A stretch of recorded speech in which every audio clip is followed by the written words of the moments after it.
watak mereka yang senang berperang, maka punya anak wanita aib bagi mereka. Terkenal wa'dul banat, mengubur anak-anak perempuan mereka waktu masih kecil. Cuma di sini ada yang perlu saya luruskan tentang kisah Sayyidina Umar bin Khattab radhiyallahu anhu yang sangat terkenal. Kita mungkin pernah baca, kita mungkin pernah dengar.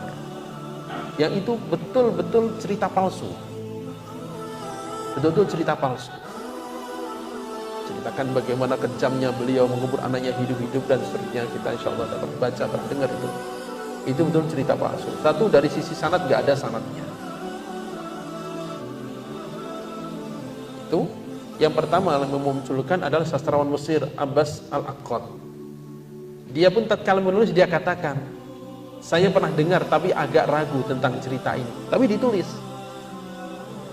Dan dari situ kemudian menyebar.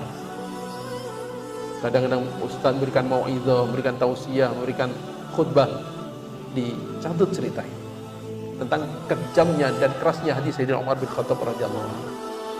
Padahal kisah itu satu, secara sanad gak ada. Yang kedua, beliau bukan dari kabilah yang suka membunuh anak-anak. Karena gak semua kabilah suka membunuh anak perempuan, gak semuanya. Yang terkenal adalah kabilah Rabi'ah.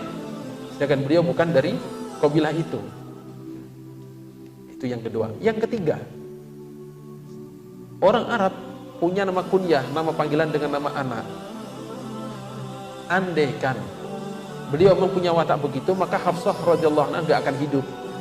Karena Hafsah radhiyallahu anha, istri Rasulullah sallallahu alaihi wasallam ini lahir sebelum bi'tsah, sebelum diutusnya Rasul sallallahu alaihi wasallam.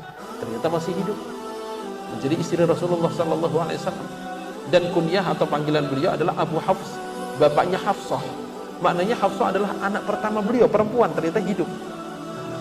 Maka kisah itu sangat ditentang oleh para ulama hadis. Memang ada sebagian sahabat yang menceritakan bagaimana kejahiliannya waktu zaman jahiliyah membunuh anaknya hidup-hidup, memang ada. Tapi itu bukan Sayyidina Umar bin Khattab radhiyallahu anhu.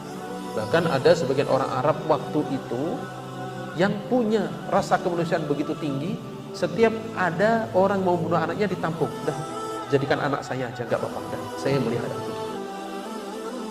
Nah, karena rendahnya kedudukan wanita, maka pernikahan pun